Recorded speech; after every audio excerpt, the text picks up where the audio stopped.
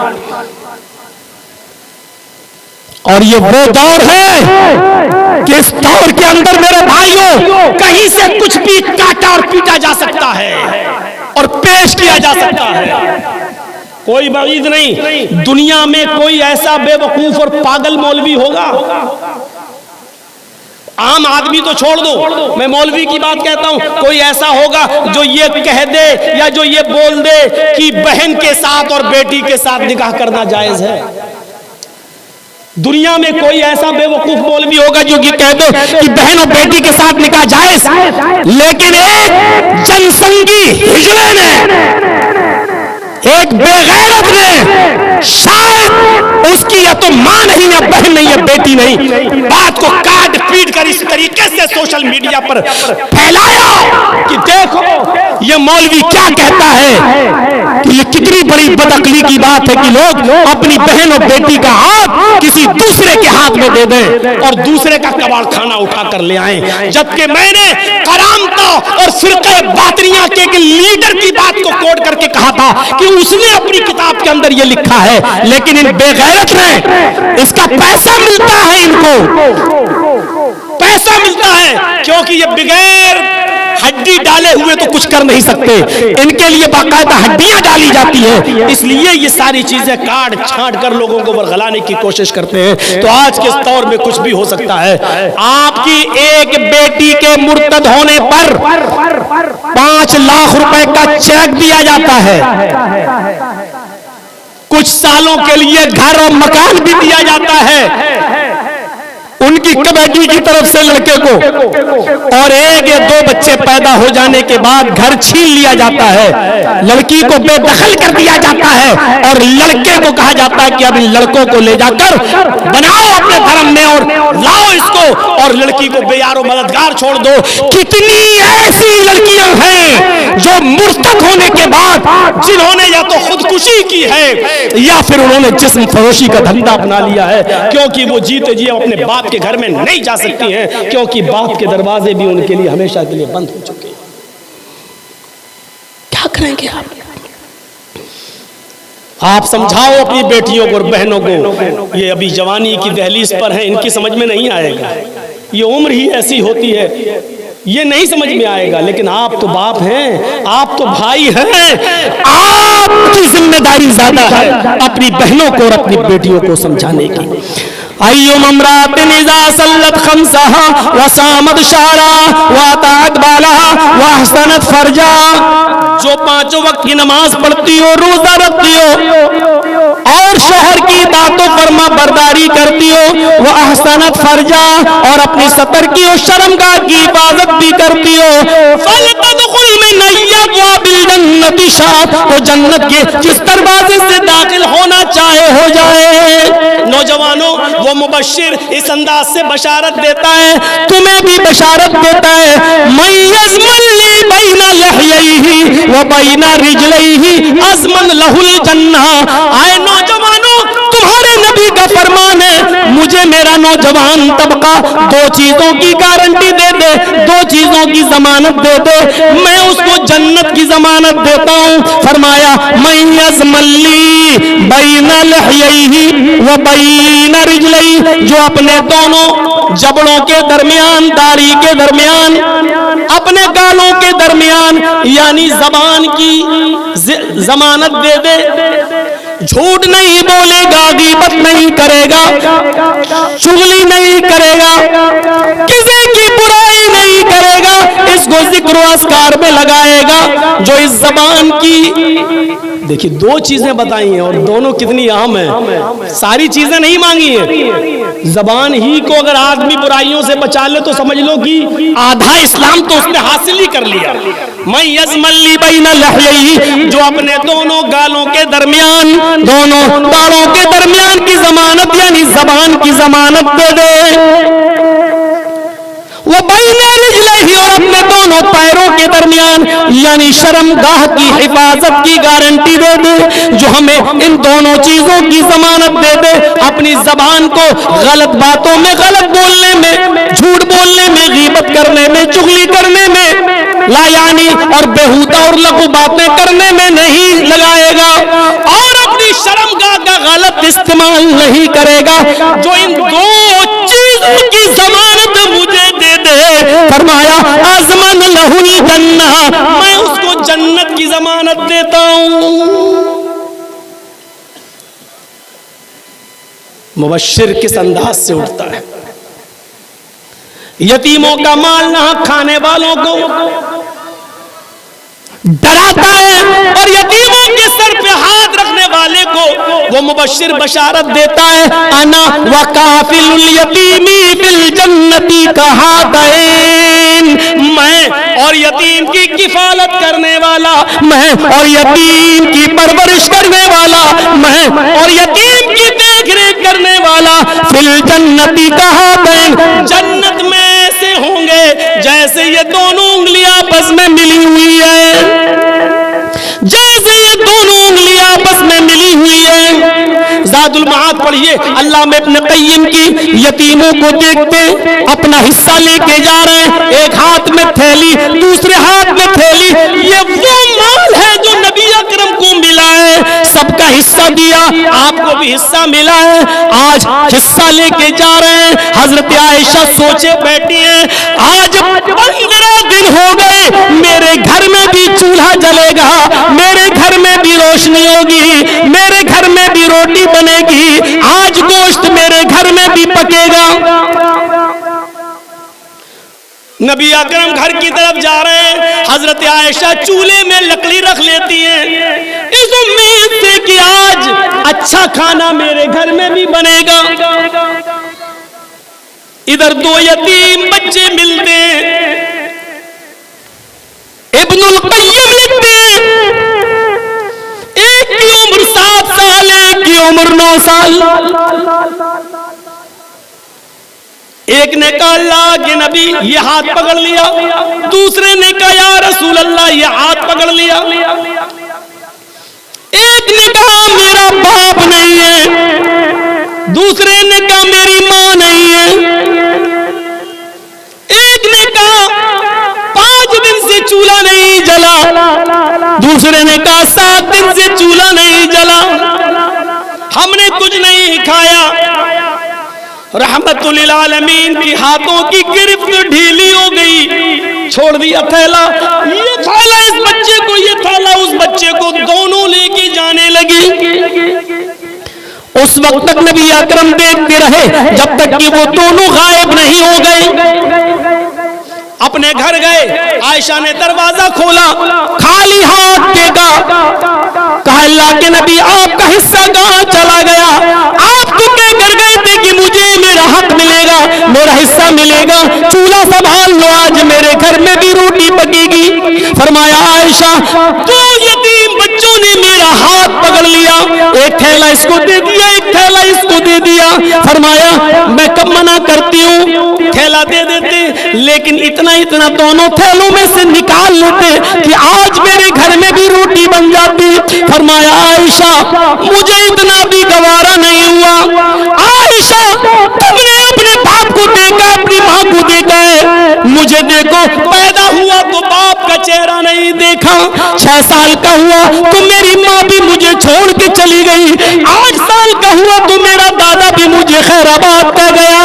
عائشہ میں نے یتیمی میں قدم رکھا، یتیمی کا درد جو میں جانتا ہوں وہ تم نہیں جانتی ہو، اس لیے میں نے یہ تھیلا اس کو دے دیا، وہ تھیلا اس کو دے دیا۔ حضرت عائشہ کہتی ہے اس کے بعد نبی مسجد میں آئے، نماز پڑھائی اور لوگوں میں خطبہ دیتے ہوئے فرمایا انا وکافل الیتیم فی الجنت کہاتین، میں اور یتیم کو پالنے والا، میں اور یتیم کی پرورش کرنے والا جنت میں اس طرح ہوں گے جس طرح یہ دونوں انگلیاں آپس میں ملی ہوئی ہیں۔ یہ بشارت دے رہا یتیموں کا مال کھا جانے والوں، ناحق طریقے سے ہڑپ کر جانے والوں، انتظار کرو، یہ موت کسی کی دوست نہیں ہے، کسی کے ساتھ رعایت نہیں کرتی ہے، کسی کے ساتھ رعایت نہیں کرتی ہے۔ چلیے آگے بڑھیے۔ یا ایھا النبی انا ارسلناک شاہدا ومبشرا ونذیرا، ہم نے آپ کو شاہد بنا کر بھیجا، مبشر بنا کر بھیجا، ونذیرا، اور ڈرانے والا بنا کر بھیجا، برے کاموں پر، برے کاموں کے انجام اور جہنم کی خطرناک خوف و دہشت سے ڈرانے والا بنا کر بھیجا۔ اس میں کیا شک ہے کہ محمد رسول اللہ نے لوگوں کو اپنی زندگی میں برے کام کرنے پر جہنم سے ڈرایا، جہنم کی ہولناکی سے ڈرایا، جہنم کی کیفیتیں بتا بتا کر ایمان ان کے اندر پیدا کیا کہ لوگوں یہ حالات ہوں گے جہنم کی۔ کبھی وہ نذیر جہنم سے ڈراتے ہوئے کہتا ہے یوتا بجہنم یومئذ لہا 70,000 زمام مع کل زمام 70,000 ملک یجرونہا، رواہ مسلم۔ کبھی وہ نذیر اس طریقے سے ڈراتا ہے کہ لوگوں قیامت کے دن جہنم کھینچ کر لائی جائے گی، یوتا بجہنم یومئذ لہا 70,000 زمام، جہنم کھینچ کر لائی جائے گی اس حال میں کہ اس کی 70,000 لگامیں ہوں گی۔ جہنم کی کتنی لگامیں ہوں گی؟ 70,000 لگامیں ہوں گی، 70,000 لگامیں۔ گھوڑے کو لگام ڈالتے ہو نا، ایک ڈالے چل دیے نا، لیکن جہنم کی لگامیں کیسی ہوں گی؟ کیفیت دیکھیے گا نذیر کس طریقے سے ڈرا رہا ہے۔ 70,000 لگامیں، اور ایک لگام، ہر ایک لگام مع کل زمام 70,000 ملک یجرونہا، ہر ایک لگام کو 70,000 فرشتے کھینچ رہے ہوں گے، ہر ایک لگام کو 70,000 فرشتے، 70,000 فرشتے۔ اور فرشتوں کی طاقت کا اندازہ تو آپ کو معلوم ہی ہے کہ کتنا ہے، کوئی اس کا تخمینہ صحیح سے نہیں لگا سکتا کہ فرشتوں کی طاقت کیا ہے۔ حضرت جبرائیل کے بارے میں مجھے یاد ہے کہ جب میں جھنڈا نگر میں پڑھتا تھا تو ایک خطبہ مولانا عبدالرؤف صاحب جھنڈا نگری نے بیٹھ کر جھنڈا نگر کی مسجد میں دیا تھا، اور اس وقت انہوں نے یہ کہا تھا جبرائیل علیہ السلام کے 360 پر تھے، میں اس وقت ان کے خطبے میں شامل تھا، کہتے جبرائیل علیہ السلام کے 360 پر ہیں، ایک پر کی طاقت کا حال یہ ہے کہ جیسی یہ موجودہ دنیا جس میں تم رہتے ہو، 50,000 دنیا جبرائیل اپنے ایک پر کے ایک کونے میں رکھ سکتے ہیں اور اس کو اٹھا کر آدھے آسمان پر لے جا کر زمین پر پٹک سکتے ہیں۔ 360 پر، ایک پر کے ایک کونے کی طاقت کا حال یہ ہے کہ 50,000 دنیا ایک پر کے کونے پہ آ جائیں اور اٹھا کر لے جائیں اور آدھا آسمان تک لے جا کر وہاں سے پٹک دیں زمین کے اوپر۔ تو غور کرو کہ جب ایک فرشتے کے 360 پروں میں سے ایک پر کے ایک کونے میں کی طاقت کا یہ حال ہے تو پورے جبرائیل کی طاقت کا حال کیا ہوگا؟ اور پھر فرشتے کتنے ہیں، اور یہ جہنم جس کو ایک لگام کو 70,000 فرشتے کھینچ رہے ہوں گے، تو 70,000 لگاموں کو کتنے فرشتے کیلکولیٹ کر کے دیکھ لیجئے گا۔ ہمیں تو نہیں لگتا کہ موبائل میں اتنی گنجائش ہو یا کیلکولیٹر میں، ویسے ہو بھی سکتی ہے۔ 70,000 فرشتے ایک لگام کو کھینچ رہے ہوں گے تو 70,000 لگاموں کو کتنے فرشتے کھینچیں گے؟ یوتا بجہنم یومئذ لہا 70,000 زمام مع کل زمام 70,000 ملک یجرونہا، مبشر نذیر اس انداز سے لوگوں کو ڈراتا ہے۔ حضرت انس بیان کرتے ہیں خطبنا رسول اللہ صلی اللہ علیہ وسلم خطبتا ما سمعت مثلها قط لو تعلمون ما اعلم لضحكتم قليلا ولبكيتم كثيرا۔ بخاری کی روایت پر غور کرو، اللہ کے نبی صلی اللہ علیہ وسلم حضرت انس فرماتے ہیں کہ اللہ کے رسول نے ایک بار ہم کو خطبہ دیا، اور ایسا خطبہ دیا کہ اس سے پہلے میں نے اللہ کے رسول کی زبان سے ایسا خطبہ نہیں سنا۔ ما سمعت مثلا قط، ایسا جاندار خطبہ دیا کہ اس جیسا خطبہ میں نے اس سے پہلے نہیں سنا۔ اس خطبے میں آپ نے فرمایا لو تعلمون ما اعلم لضحكتم قليلا ولبكيتم كثيرا۔ لوگوں جہنم کے تعلق سے جو باتیں میں جانتا ہوں اگر وہ تم جان جاؤ، جہنم کے تعلق سے جو باتیں مجھے معلوم ہیں اگر وہ باتیں تمہیں معلوم ہو جائیں، لضحكتم قليلا ولبكيتم كثيرا، تو تمہیں دنیا میں ہنسی کم آئے گی اور رونا زیادہ آئے گا۔ تم ہنسو گے کم اور روگے زیادہ، تمہیں ہنسی کم آئے گی اور رونا زیادہ۔ ترمذی کی روایت میں یہ یہ ہے وَلَخَرَجْتُمْ إِلَى السَّعْدَاءِ وَمَا تَلَزَّزْتُمْ بِالنِّسَاءِ وَلَخَرَجْتُمْ إِلَى السَّعْدَاءِ تَجَرُونَ إِلَى اللَّهِ۔ ترمذی کے اندر یہ الفاظ زیادہ ہیں کہ تم اپنی ان بیویوں کو چھوڑ دو گے جن سے تم دنیا میں لذتیں حاصل کرتے ہو، وَمَا تَلَزَّزْتُمْ بِالنِّسَاءِ، تم عورتوں کو بھی چھوڑ بیٹھو گے۔ اگر وہ باتیں میں تمہیں بتا دوں تو جہنم کے تعلق سے میں جانتا ہوں، تمہیں نہیں معلوم، اگر وہ باتیں تم جان جاؤ تو ہنسنا کم آئے گا اور رونا زیادہ۔ اپنی بیویوں کو بھی لذت حاصل کرنا ان سے چھوڑ کر جنگلوں میں چلے جاؤ گے، تجارون الی اللہ، اور اللہ کی پناہ مانگتے پھرو گے، ایک جگہ گھس جاؤ گے اور اللہ اللہ کرتے رہو گے۔ میرے بھائیوں، نذیر اس انداز سے لوگوں کو ڈراتا ہے، نذیر نے اس انداز سے لوگوں کو ڈرایا۔ میرے بھائیوں، یہ کوئی کم نہیں ہے، تدن الشمس یوم القیامت کمقدار میل، اس قیامت کے میدان محشر کے منظر سے ڈرو جس دن سورج صرف 1 میل کے فاصلے پر ہوگا، 1 میل کے فاصلے پر ہوگا، کمقدار میل، 1 میل کے فاصلے پر ہوگا۔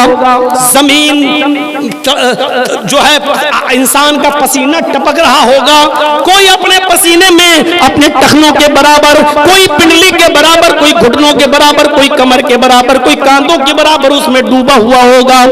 1 میل کے فاصلے پر یہ سورج جو آج ہماری زمین سے، موجودہ زمین سے 9 کروڑ 30 لاکھ میل کی بلندی پر ہے، جس کی گرمی کا یہ حال ہے کہ اس اکتوبر کے مہینے میں بھی شیروانی کے اندر مولوی جرجیز کی بنیان بالکل بھیگ چکی ہے، نچوڑو تو اس میں پسینہ نکلنے لگے۔ اس اکتوبر کے مہینے میں جبکہ سورج بھی ہمارے سر کے اوپر نہیں، یہ دن بھر کے سورج کی حرارت کا، اس رات میں بھی اس کی گرمی کا یہ اندازہ ہے، جب 1 میل کے فاصلے پر ہوگا تو ہمارا حال کیا ہوگا؟ اور وہ بھی سلیم ابن عامر راوی اس حدیث کے وہ کہتے ہیں کہ عربی زبان میں میل کے 2 معنی ہیں، 1 میل تو مسافت اور زمین کی مسافت کو بولتے ہیں، جیسے 1 میل، 2 میل گئے، 5 میل گئے، ایک تو میل یہ ہوتا ہے 1.5 کلومیٹر کا 1 میل، اور 1 میل سرمے دانی کی سلائی کو بھی بولتے ہیں، جس سے عورتیں آنکھوں میں سرما لگاتی ہیں، سرما لیا اور ایسے لگا، اس سرمے دانی کی سلائی کو بھی میل کہتے ہیں۔ ما ادری ما یعنی بالمیل، جو سلیم عامر راوی ہے وہ کہتے ہیں واللہ ما ادری ما یعنی بالمیل، اللہ کے نبی نے کہا سورج 1 میل کے فاصلے پر ہوگا، اللہ کی قسم مجھے نہیں معلوم وہ 1 میل زمین سے 1 میل کی دوری پر ہوگا یا سرمے دانی کی سلائی کے برابر ہمارے سر کے اوپر ہوگا، مجھے نہیں معلوم کہ میل سے کیا مراد ہے۔ یہاں اندازہ لگا سکتے ہیں کس طریقے سے نذیر نے ڈرایا، کس انداز سے نذیر ڈرا رہا ہے۔ وہ نذیر اس انداز سے بھی ڈراتے ہوئے ہماری ماں بہنوں کو بھی کہہ رہا ہے کہ نساء کاسیات عاریات ممیلات ومائلات، ایک ایسا زمانہ آ جائے گا کہ تم دیکھو گے عورتیں کپڑا تو پہنیں گی لیکن برائے نام کپڑا ہوگا، کپڑا پہننے کے باوجود وہ برہنہ ہوں گی، کپڑا پہننے کے باوجود وہ ادننگ ہوں گی، کپڑا پہننے کے باوجود جسم کے اعضاء ان کے دکھائی دے رہے ہوں گے، یعنی فیشن نام کا کپڑا ان کے اوپر ہوگا۔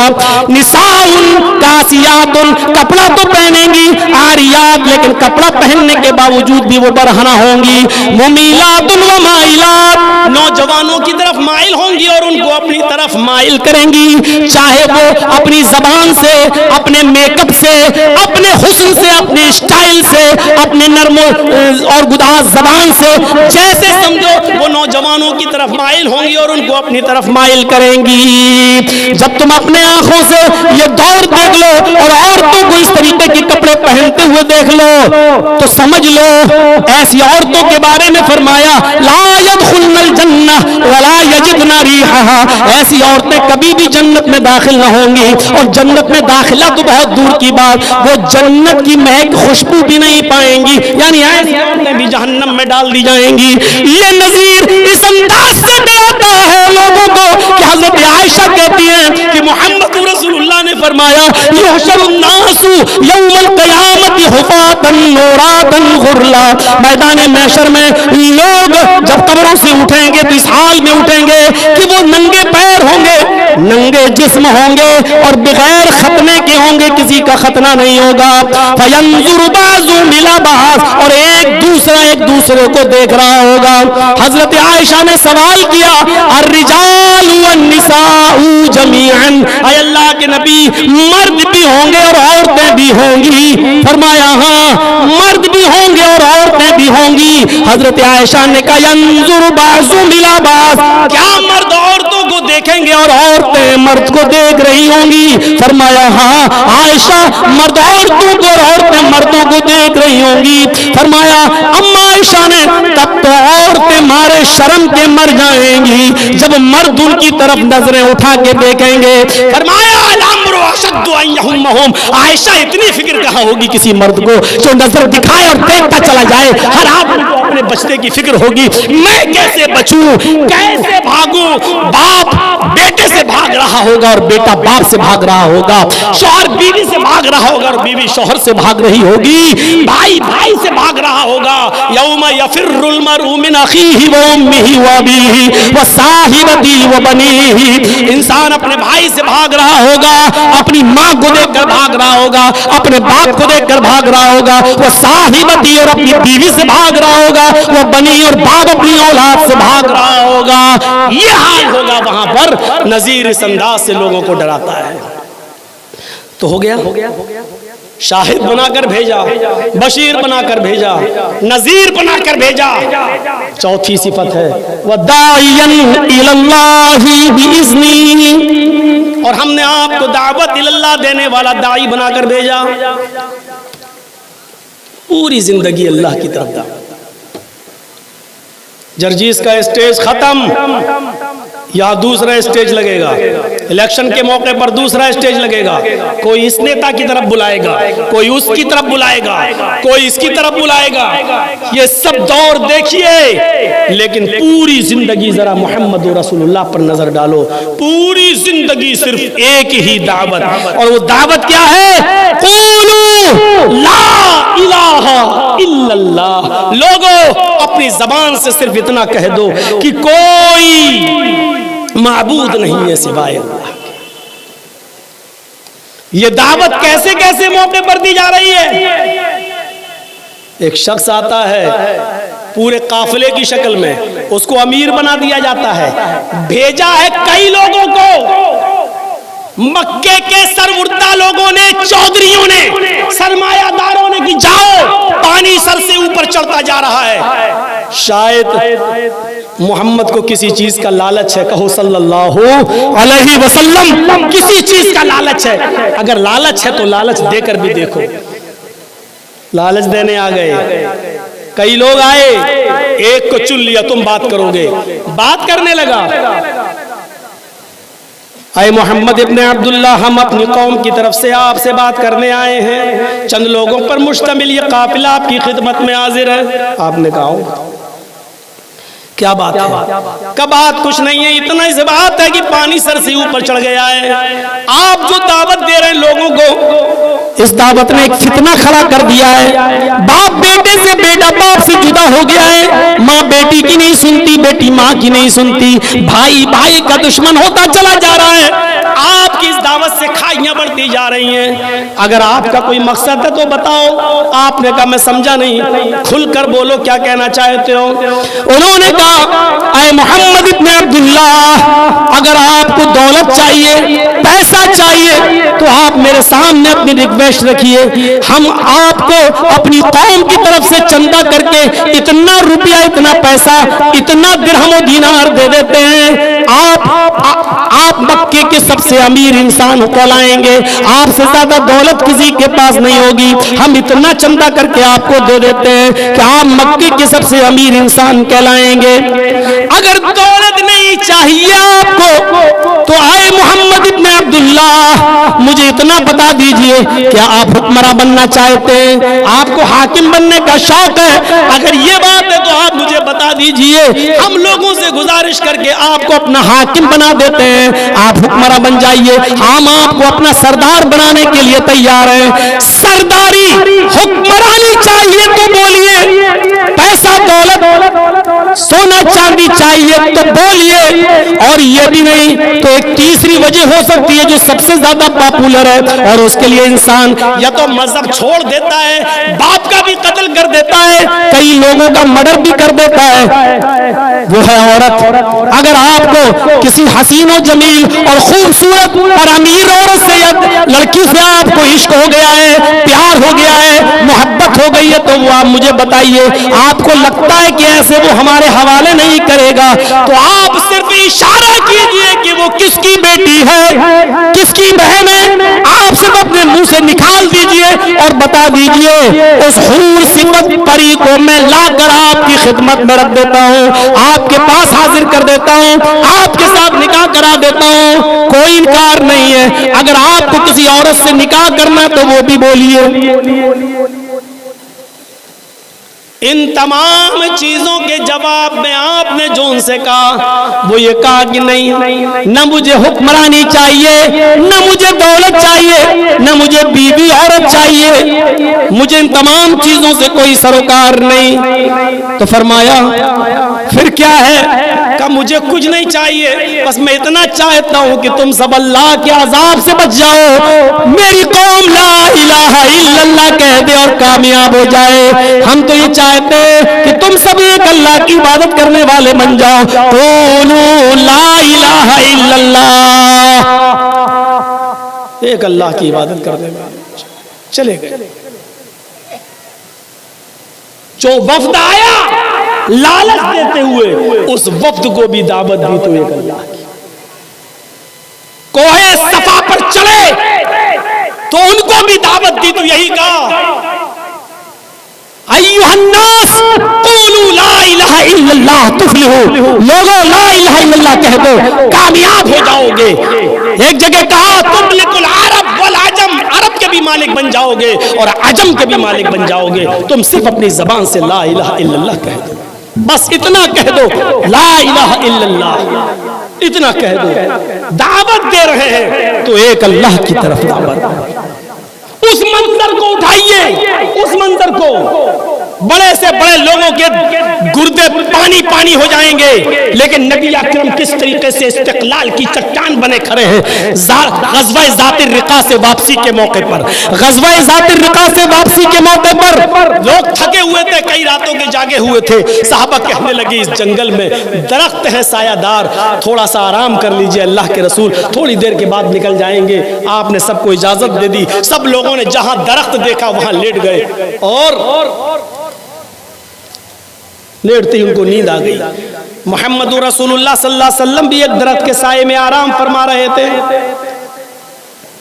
اتنے میں ایک دیہاتی کافر آتا ہے، اس نے محمد رسول اللہ کی لٹکی ہوئی تلوار کو دیکھ لی اور اس نے تلوار اتار کر نبی اکرم کے سامنے کود جاتا ہے، چھلانگ لگاتا ہے، آپ اڑ جاتے ہیں۔ وہ آپ کے پاس تلوار لے کر کھڑا ہے اور ایک ہی سوال کرتا، من یمنعک یا محمد، من یمنعک منی یا محمد، اے محمد بتاؤ تمہیں میرے ہاتھ سے کون بچائے گا؟ یہ صحابی وہاں ہیں، وہ صحابی وہاں ہیں، تیسرا وہاں، چوتھا وہاں، پانچواں وہاں، جب تک آواز دیں گے تب تک تو یہ کام ہی تمام کر دے گا۔ آپ نے کوئی آواز نہیں دی، یہ بڑھتا جا رہا ہے اور نبی کے چہرے پہ مسکراہٹ آتی جا رہی ہے، قریب جاتا ہے، ایک ہی جملہ کہتا ہے، من یمنعک منی یا محمد، اے محمد بتاؤ تمہیں میرے ہاتھ سے کون بچائے گا؟ اور یہ جملہ سن کر استقلال کی چٹان بن کر جو جواب دیا وہی محمد رسول اللہ کی دعوت تھی۔ پوری زندگی بھر آپ نے اس موقع پر اس کافر کو بھی جو جواب دیا وہ دوا جواب تھا،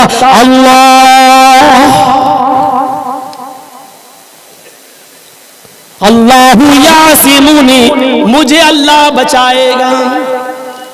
لفظ اللہ، غور کیجئے، لفظ اللہ اس کی زبان سے نکلا، محمد رسول اللہ کی زبان سے نکلا، اس نے سنا، تھر تھرا گیا، تھر تھرا گیا، کانپ گیا۔ اذا ذکر اللہ وجلت قلوبہم، یہ تو مومن کی صفت ہونی چاہیے، جب ان کے سامنے اللہ کا نام لیا جائے تو ان کا دل تھرا جائے، کانپ جائے، لیکن وہ کافر ہے، وہ کانپ رہا ہے۔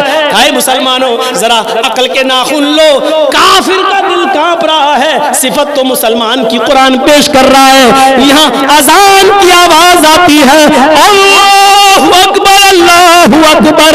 بغیرت چائے کی دکان پر چائے کی چسکی لیتا ہے. یہاں اذان کی آواز آتی ہے اللہ اکبر اللہ اکبر. بغیرت ساڑی کو پریس کر رہا ہوتا ہے. یہاں اذان کی آواز آتی ہے اللہ اکبر اللہ اکبر.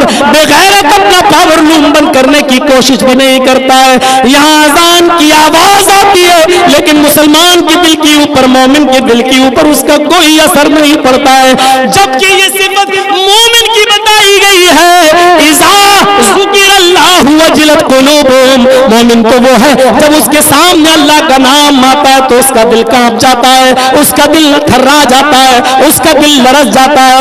اس زمانے کے کافر ہم سے کئی اچھے تھے اس لیے کہ وہ اللہ کی طاقت کو, اللہ کی پاور کو ہم سے زیادہ سمجھا کرتے تھے. اس لیے ہی تو وہ کافر تھرا گیا, اللہ کا نام سنا وہ کانپ گیا. وہ جانتا تھا کہ محمد رسول اللہ نے کوئی معمولی ہستی کا نام نہیں لیا ہے. تلوار اس کے ہاتھ سے گر گئی اور محمد رسول اللہ نے وہ تلوار اٹھا لی. اب اس سے پوچھا بتا تجھے میرے ہاتھ سے کون بچائے گا؟ اس نے کہا آپ کے ہاتھ میں تلوار ہے, آپ ہی چھوڑ سکتے. جاؤ. نظر انداز کر دیا, چھوڑ دیا اس کو. میں بتانا یہ چاہتا ہوں جو جان لینے آیا اور محمد کے سامنے صلی اللہ علیہ وسلم کے سامنے کھڑا ہے, تلوار اٹھا بھی لی اور مارنے والا ہے, اس کے سامنے کھڑے ہو کر بھی اس کو بھی دعوت دے رہے ہیں. تو ایک اللہ کی اپنے قاتل کے سامنے کھڑے ہو کر ایسے نازک موڑ پر بھی اس کو بھی جوڑ رہے تو اللہ سے جوڑ رہے ہیں. رشتہ دیکھیے کیسا ہے. وداعیا الی اللہ, اس کو کہتے ہیں موت کے سامنے کھڑے ہونے کے بعد بھی دعوت الی اللہ. یہاں نکلتے کیوں یہ وہ چیخ میرا کیا ہوگا, وہ مرا بال نوچ لیے, سینہ چاٹ کر رہی ہیں, کھلونے لالا کے دیکھا ابھی کھلونے سے کون کھیلے گا, میرا بیٹا تو چلا گیا. کیسے واہیات نعرے لگتے ہیں. موت سامنے, دشمن سامنے کھڑا ہے, کافر ہے, اگر وہ مجھے قتل کر دے گا تو بہت انعام پائے گا اپنی قوم میں جا کر. انعام کے لالچ میں بھی آیا لیکن اللہ کا نام سنا لرز گیا. یہاں اللہ کا نام سنتے ہیں تو 5 قدم 10 قدم جا کے مسجد جانے کی توفیق نہیں ہوتی ہے. یہ مسلمان ہے کہ جنہیں دیکھ کے شرمائے یہود. کس طریقے سے جوڑا, ایک اللہ سے جوڑتے چلے گئے. میرے بھائیوں اندازہ لگائیے وہ بستی تھی طائف کی, دشمن ہے سر پہ چڑھے ہیں, پتھر مار رہے ہیں, اتنے مارے کہ سر پھٹ گیا, خون نکلا. پڑھیے زاد المعاد علامہ ابن قیم کی, پڑھیے سیرت النبی علامہ ابن ہشام کی, پڑھیے رحمت اللہ علیہ قاضی سلمان منصور پوری رحمت اللہ علیہ کی. سر پھٹ گیا, خون نکلا پیروں میں, جم گیا خون, جوتے نہیں نکل رہے تھے, جوتے خون کے جم جانے کی وجہ سے بے ہوش ہو کے زمین پہ گر پڑے. جب ہوش آیا تو 2 فرشتے آئے, محمد صلی اللہ علیہ وسلم آپ کہیں تو ہم ان طائف والوں کے اوپر ایسی آندھی لائیں کہ سب کو ہلاک کر دیں. دوسرے نے کہا کہے تو ہم ان طائف والوں کو 2 پہاڑیوں کے بیچ میں رکھ کر پیس دیں اور مسل دیں.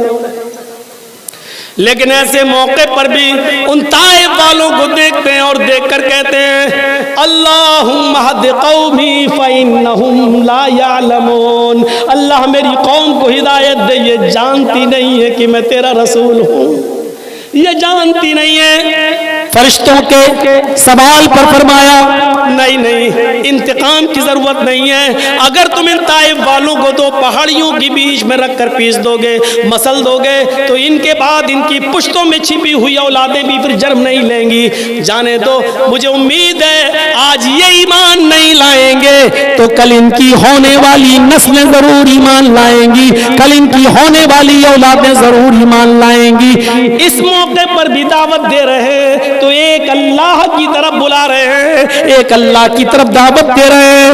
اس سوق اکاس کا منظر دیکھو جو مکے میں ایک سالہ روزانہ میلہ لگتا تھا جس کو اوکاس کا میلہ بولتے تھے، جس کو مکے کا ایک بازار تھا جس کو اوکاس بولا جاتا تھا، اور پورا نام اس کا سوق اوکاس تھا، یعنی اوکاس کا بازار۔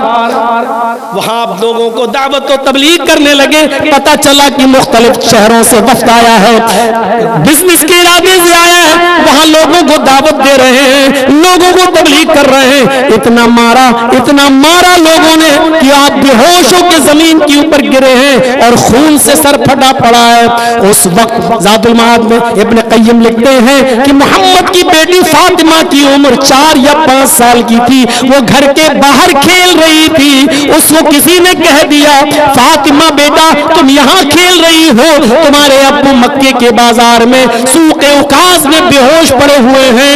اتنا سننا تھا کہ ننھی منی فاطمہ بھاگتی ہوئی دوڑتی ہوئی جاتی ہیں اور اپنے بے ہوش باپ کے پاس بیٹھ جاتی ہیں، اپنے سر کی اوڑھنی سے اپنے باپ کے سر پہ جمع خون صاف کرتی جاتی ہیں۔ ہاں میری بہنوں سنو، چھتوں سے سنو، جلسوں میں آئی ہو تو سنو، 5 سال کی یا 4 سال کی ہے فاطمہ، اور سر کی اوڑھنی سے اپنے باپ کے سر کا خون پوچھ رہی ہیں۔ ہاں تم نے صحیح سنا، 5 سال کی بچی اور سر پہ اوڑھنی، حالانکہ پردہ بھی فرض بھی نہیں ہوا ہے، سر پر اوڑھنی سے اپنے باپ کا خون صاف کر رہی ہے۔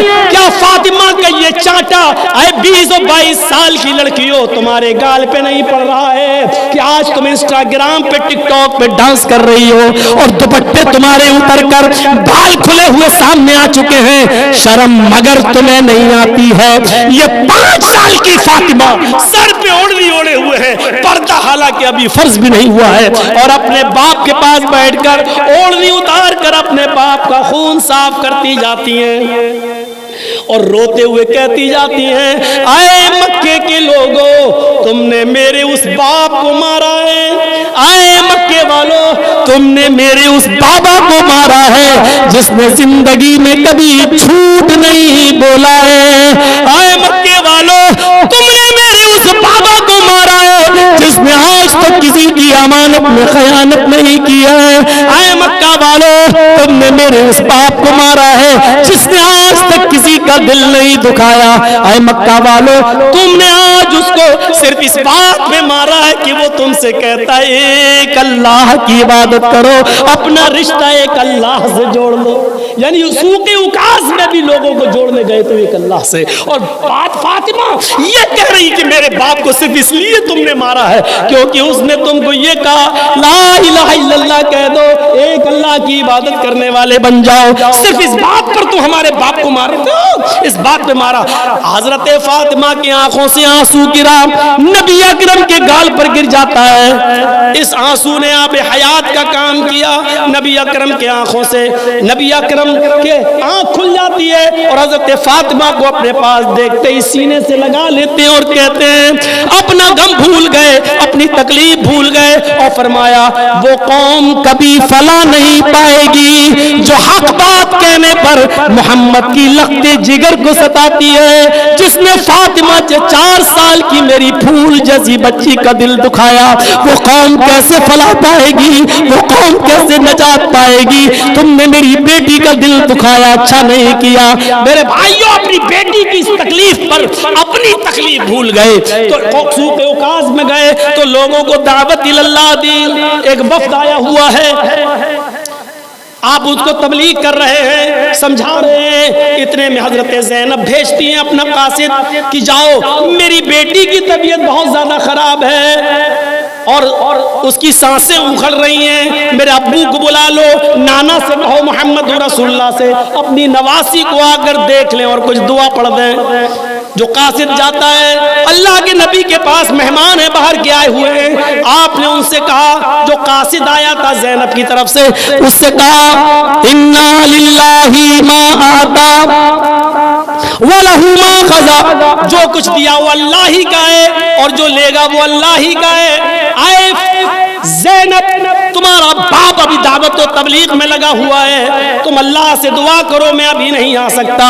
آپ پھر وفد کے دعوت و تبلیغ میں لگ گئے. ادھر جو قاصد گیا اور اس نے پیغام دیا تو انہوں نے اللہ کی قسم دے کر بھیجا, دوبارہ جاؤ اور میرے ابو سے کہنا آپ کو آپ کی بیٹی نے اللہ کا واسطہ دیا ہے, جس حال میں بھی بیٹھے ہو چلے آؤ. زینب نے کہا میری بیٹی کی یعنی ان کی نواسی کی طبیعت بہت زیادہ اچھی نہیں ہے, جلدی آ جائیں اور میری بیٹی پر کچھ دعا پڑھ دیں.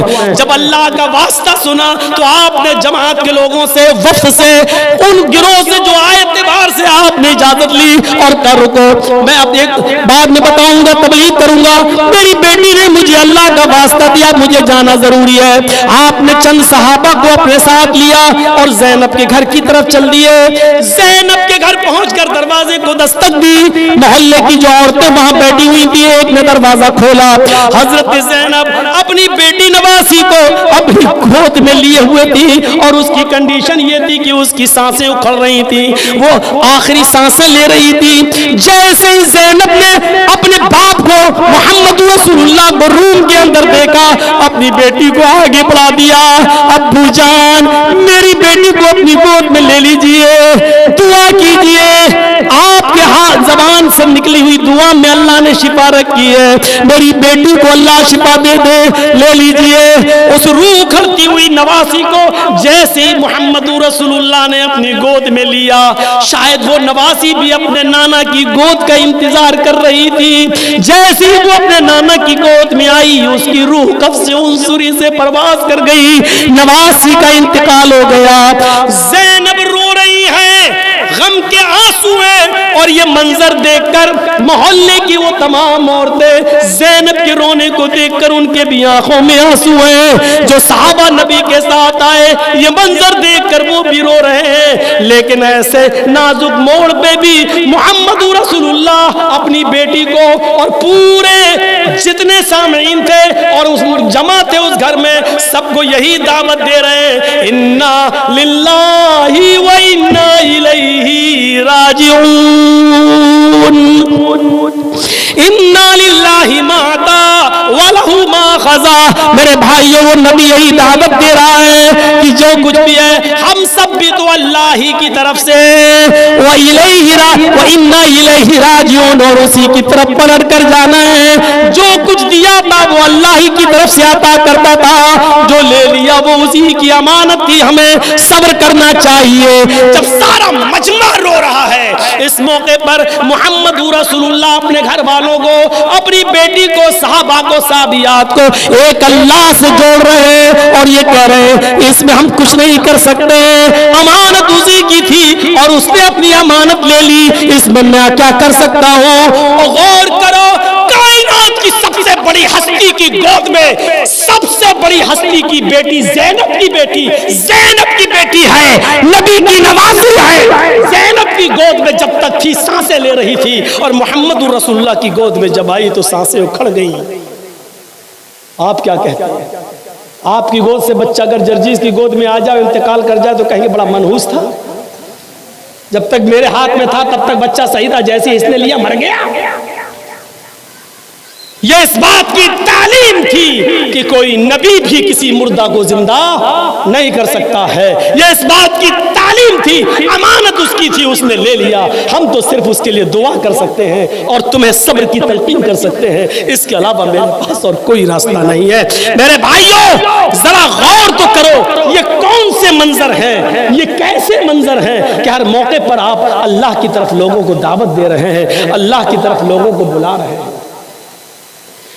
ہجرت کر کے مدینہ پہنچے, 8 دن کی تگو دو محنت کے بعد, مشقت کے بعد مدینہ پہنچے. ابھی مدینہ نہیں قبا میں پہنچے. صحابہ تھک کر چور, بے زبان مخلوق زبان باہر نکال کے بیٹھی ہوئی ہے, اونٹ اور گھوڑوں کی زبانیں باہر نکل گئی ہیں, اتنا تھک کر چور ہیں. کہا تھوڑا سا آرام کر لیں. آپ نے کہا ٹھہر جاؤ, رک جاؤ. بے زبان مخلوق گھوڑے اور اونٹ ہانپ رہے ہیں. صحابہ نے جہاں جگہ دیکھی وہاں لیٹ گئے ہیں اور لیٹتے ہی ان کو نیند آ گئی ہے. اچانک صحابہ کی آنکھ کھلتی ہے تو کیا دیکھتے ہیں؟ 8 دن سے تو لگاتار محمد رسول اللہ بھی ہمارے ساتھ چلے ہیں، بے زبان مخلوق کا برا حال ہے، گھوڑے جیسی طاقت رکھنے والے گھوڑوں کا، مضبوط طاقت رکھنے والے گھوڑوں کا برا حال ہے، اونٹوں کی زبانیں باہر نکلی ہوئی ہیں، وہ بھی ہانپ رہے ہیں، اور صحابہ ایک طرف ہیں اور وہ سستا رہے ہیں اور سونے کی کوشش کر رہے ہیں۔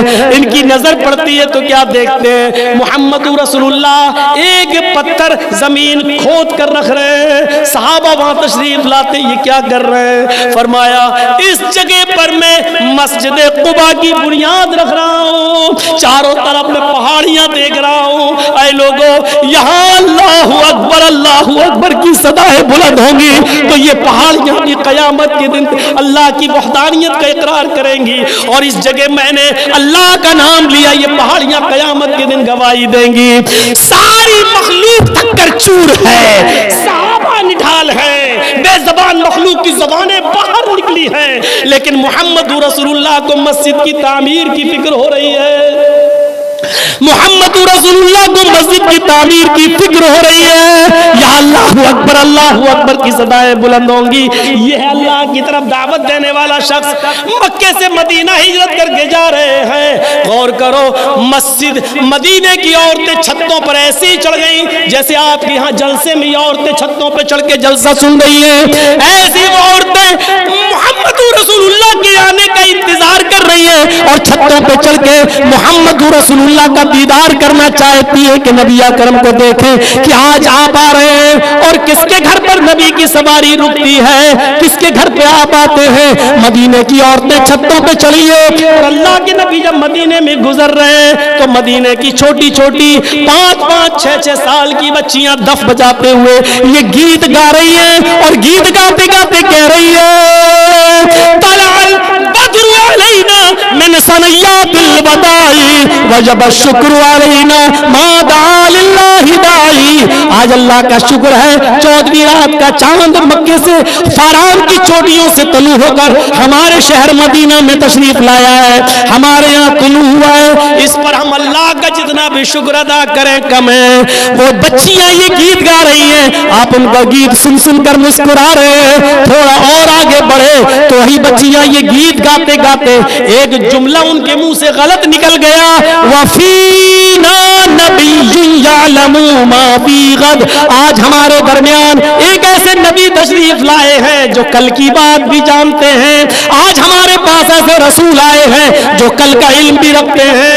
اتنا سننا تھا کہ آپ اپنی اونٹنی سے اترتے ہیں اور ان چھوٹی چھوٹی بچیوں کے پاس جاتے ہیں، ان کو توحید کا معنی سمجھاتے ہیں، ان کو شرک کا معنی بتلاتے ہیں، کہتے دعی حاضر کلمات، اے بچیوں یہ جملے مت کہو، اے بچیوں یہ جملے چھوڑ دو، وہی پڑھو جو پہلے پڑھ رہی تھی، طلع البدر علینا من ثنیات الوداع وجب الشکر علینا ما دعا للہ داعی۔ بچیوں یہی پڑھو، یہ مت پڑھو فینا نبی یعلم ما فی غد، ایک ایسے نبی آئے ہیں جو کل کی بات جانتے ہیں۔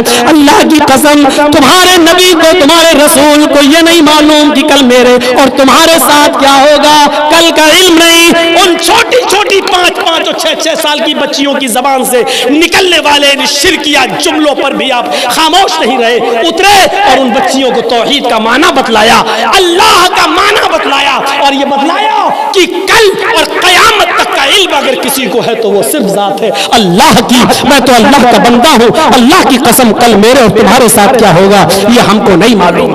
وہ نبی مدینے آیا، دعوت دیتا رہا اللہ کی، اور جب آخری وقت آیا اللہ کے نام سے دعوت شروع کی، اقرأ بسم ربک الذی خلق سے، اور جب آخری وقت آیا، آخری وقت تو آخری جملہ بھی جو نکلا محمد رسول اللہ کی زبان سے وہ جملہ تھا اللہم بالرفیق الاعلی، اللہم بالرفیق الاعلی، اللہم بالرفیق الاعلی۔ اے اللہ رفیق اعلیٰ میں، اے اللہ رفیق اعلیٰ میں۔ شروعات کی تو اللہ کے نام سے اور آخری جملہ نکلا تو اللہ کے نام پر، یعنی اس کی پوری زندگی شروع سے آخر تک اللہ کی دعوت میں گزری۔ وَدَاعِيًا إِلَى اللَّهِ بِإِذْنِهِ، یہ ہے داعی اللہ، وَسِرَاجًا مُنِيرًا، اور روشن سورج بنا کر بھیجا۔ قرآن میں آسمان پہ چمکنے والے سورج کو سراجًا وہاج کہا ہے۔ سراج وہاج، روشن سورج، چمکنے والا سورج. لیکن آسمان کے سورج کو کیا کہا؟ سراج وہاج. اور محمد رسول اللہ کو کیا کہا؟ سراج منیر. سراج منیر. اب میں یہ دو جملے استعمال کروں گا، سراج وہاج اور سراج منیر. جب سراج وہاج کہیں تو آسمان کا سورج سمجھنا، جب سراج منیر کہیں تو محمد رسول اللہ سمجھنا. میرے بھائیوں، آسمانی سورج سراج وہاج ہے اور دنیا کا سورج سراج منیر محمد رسول اللہ ہے. فرق کیا ہے؟ آسمان کا سورج چمکتا ہے، اندھیرا ختم ہو جاتا ہے. محمد رسول اللہ صلی اللہ علیہ وسلم کو جب نبوت ملی تو اندھیرا نہیں، گناہوں کا اندھیرا ختم ہو گیا. آسمان کا سورج چمکا تو ظلمتوں کا اندھیرا مٹ گیا. محمد رسول اللہ کو جب نبوت ملی اور رسول بن کر آئے تو گناہوں کا اندھیرا مٹ گیا.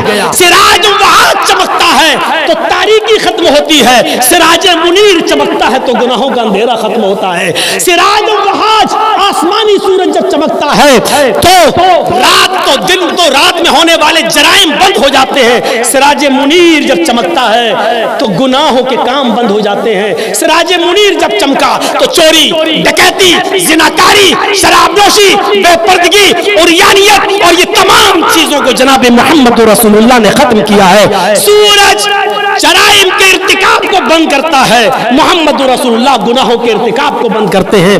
وہ بھی سورج، یہ بھی سورج، وہ چمکتا ہے تو ظلمتوں کو، تاریکیوں کو مٹاتا ہے، یہ چمکتا ہے تو گناہوں اور پاپ اور تاپ کو ختم کرتا ہے. میرے بھائیوں، فرق اتنا ہے، سراج وہاج جب دن میں چمکتا ہے تو رات میں اس کی چمک بند ہو جاتی ہے، لیکن سراج منیر کی تعلیم رات میں بھی باقی رہتی ہے اور دن میں بھی باقی رہتی ہے. اس کا نام رات میں بھی لیا جاتا ہے اور دن میں بھی لیا جاتا ہے.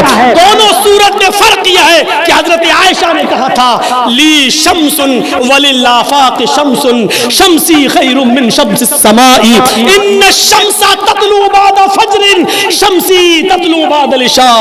لوگوں، ایک تمہارا سورج ہے، ایک میرا سورج ہے. لوگوں، تمہارا سورج میرے سورج سے بہتر ہے. ان الشمس تطلع بعد فجر، تمہارا سورج تو فجر کے بعد نکلتا ہے.